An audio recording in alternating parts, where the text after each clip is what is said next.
With the possibilities of lockdowns seeming more and more likely, and the idea of bugging in not always being an option but rather a necessity, there is one overlooked prep that not a lot of people put a lot of investment or time into that is extremely important for any long-term bug-in situation.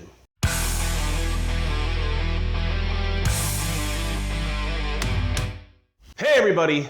It's Magic Prepper, and today we're talking about the most overlooked prep for bugging in. And with talk about lockdowns happening all around the world, it's very important that you have your bug-in preps and ideas squared away ahead of time, okay? Now this video is a submission to the 30 Days of Preparedness Collaboration, which is a collaboration between many different content creators here on YouTube. So make sure you look for this symbol on thumbnails across the platform, and you'll be watching a preparedness video put together by another prepper channel for you to help you in the month of September, which is National Preparedness Month. And tomorrow's video is the Provident Preppers video. So make sure you check that out. And I'll put the list of channels who are all involved in this collaboration down in the description, as well as in the pinned comment, so you can make sure to see everybody's video and try to be as best prepared as you can be, okay? And I'll have another video coming out later this month to try to help you be better prepared. Now, what is so overlooked in the sense of bugging in? What is this prep that we just never really take a look at? Why are we not invested in it? Why is it not so important? It's because it's something that we don't really think about.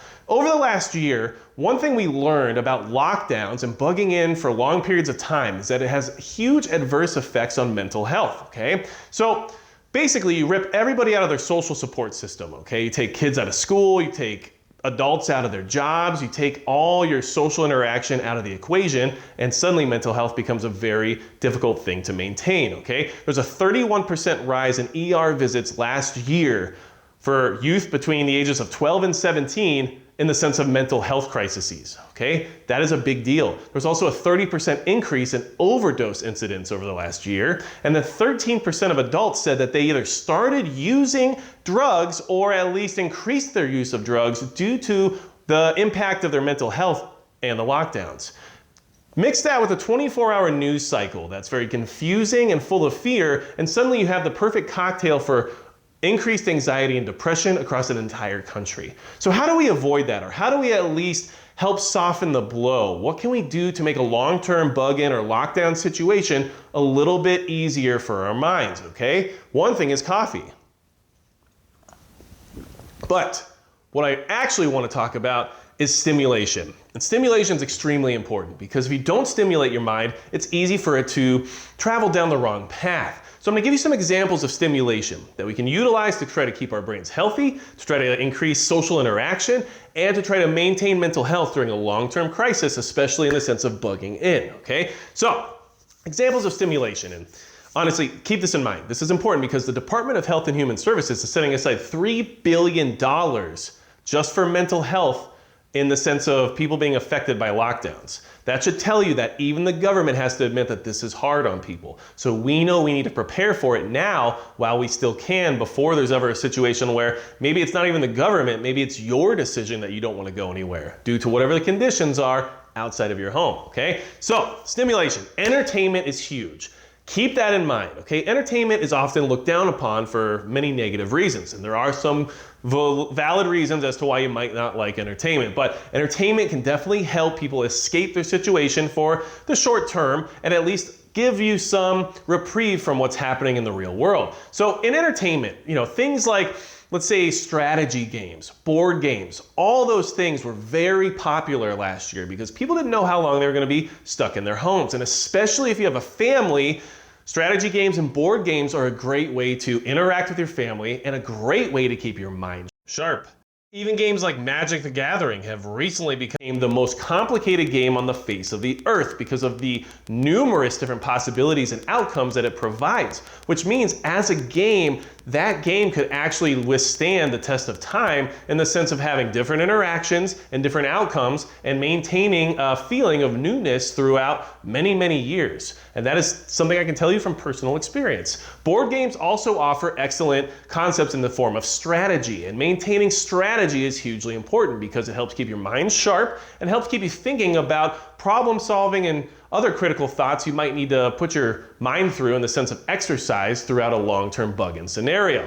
Hasbro had a 20% increase in board game sales over 2020. So that should tell you that everybody's kind of on that same page and that everyone saw a good opportunity to kind of unplug and check out the strategy games, the board games, the collector card games, and everything else that's offered out there for them and their family to enjoy. The other thing I should remind you of is that these games do not require electricity. So in a grid down, EMP, long-term SHTF scenario, these games will still be playable. So keep that in mind as being an important factor for long-term bug-in situations, okay?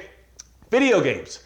Video games are scoffed at very often for many different reasons. But what I will say about video games is they provide hours of entertainment, they have problem solving, which is very important, they offer an escape, which is huge, and hand-eye coordination actually does improve utilizing video games and controllers. So this is something to consider as another form of entertainment that can help keep people more sane and also give them an outlet, okay? We all know that video games also offer an outlet for some of your necessary productivity, let's just call it that, okay? Also, if you have power, they don't take that much to power. Video game systems and TVs are definitely not the biggest power draw in your entire home, so keep that in mind. But if we're talking about TVs and video game systems, let's also talk about movies. Having a collection of Blu-ray DVDs, Blu-rays and DVDs, they're not the same, or even VHS tapes if you're into that, is very important as well because that entertainment has replayable value, especially for great movies involving things like Wolverines, and it also gives you something to take your mind off of what's really happening sometimes. And we all need a mental break every so often, especially if you have a family. You always have to remember the fact that it's not just you that's affected by these things. So just because you're not stressed, anxious, or depressed based on what's happening in the outside world doesn't mean that somebody else in your home isn't. So keep that in mind too. These movies can definitely be a good way for somebody to relax and get away from what's happening, okay? What else is good? Well, books, knowledge. Increase your knowledge while you can. And books are great. Utilize them to your advantage. Have nonfiction factual books that you can actually learn from and build your knowledge base. Especially in a long-term scenario, you're gonna want books that teach you how to do things like bushcraft skills and medicine and edible plants, whatever else it is you might need. Keep those things in mind, but also have books for entertainment value. Fiction is okay. You're allowed to enjoy yourself sometimes. And fictional books can still provide you an escape, just like movies and video games, but it also keeps your literacy level up, your vocabulary high, and helps keep your brain moving forward in the sense of maintaining intelligence. So, books are definitely linked to having higher levels of intelligence, and it's something that we should definitely keep in mind for a long-term bug-in lockdown scenario. So I definitely recommend books. Like I said, survival books are great. Make sure you have all the informational books you need, but also have some entertainment value too. So fiction is totally fine. No one's gonna be mad at you, okay? So, projects. Projects can definitely keep you busy, and it's something you should have ready to go, but projects sometimes have a quick end date. They don't always last very long. So have projects that offer a lot of reciprocal value, okay? So when I say that, what I mean is things like building ARs or working on firearms, stuff like that, that has kind of that redundancy to it, and especially in a long-term SHTF event, might be needed. So it's something that you can utilize now, get the tools for now, and learn about now so that down the road you have time to do more of those things and to keep everything pristine, tip-top, and well-maintained is definitely not a bad idea. The same thing can go for something like reloading. In a long-term SHTF scenario, there's a good chance you're not going to be able to go down to the store and pick up more ammunition. But if you have a reloading setup, which a basic single press setup with basic hand tools and very easy to use equipment is not that expensive and easy to learn on, can at least get you going and keep ammo flowing if that's ever a necessity. And it's also a valuable skill to have, especially in a mag or a group. How many people in your inner circle can reload ammunition without having to be taught how to do so? If you're the only one, you might become a little more valuable than you originally thought you might be. Things to keep in mind, okay? Gardening is also good. Gardening obviously is going to be very important. Why? We want to grow food, we want to eat food, we want to maintain our health. Very important. Big project, never ends, has to be worked on every single year continuously. So that's another project that you can set aside and have supplies for and have all the equipment you need for in order to have more to do during a bug-in situation. Now, of course, if you can't leave your house due to the outside environment being too toxic, gardening's not really gonna work unless you have a hydroponic setup within your home. But I know what you're doing. But what I will say is that if you don't have to stay in your home, but you just can't leave your area, it's still a very important thing to have that you can work on forever, let's be honest, okay? And obviously exercise. Use your home to maintain your fitness level, because fitness and mental health definitely have a combination. They definitely work well together. And the healthier your body is, the easier it is for your mind to be healthy as well. And maintaining that level of health will be difficult if you can't leave your home. So make sure you have ways to exercise within your home, not just on the outside, but like actually inside. And be prepared to have to rely on that setup to be the only form of fitness you might have for a long period of time. Just wanted to throw that out there. My next video in this collaboration of the 30 Days of Preparedness will be about physical fitness and how I changed my body and try to make myself more healthy by doing very basic things. So hopefully you'll find that helpful when that comes out, okay? Now, one of the last ones I want to talk about, it's very important, is interaction. Communication. Make sure you have forms of communication for being able to talk to other people, okay? Obviously, during the lockdown, people still had laptops, they did Zoom meetings, they used their iPads and their phones, and everybody maintained some level of social media-esque communication, which is a good thing because people still need to interact. But in a long-term bug-in situation, like social media might not be a thing. Being able to sit on your laptop and be in a Zoom meeting might not work out. So in those situations, make sure you have other forms of communication or other networks and communities set up so that you guys can still communicate somehow. Maybe the mail will still run, who knows?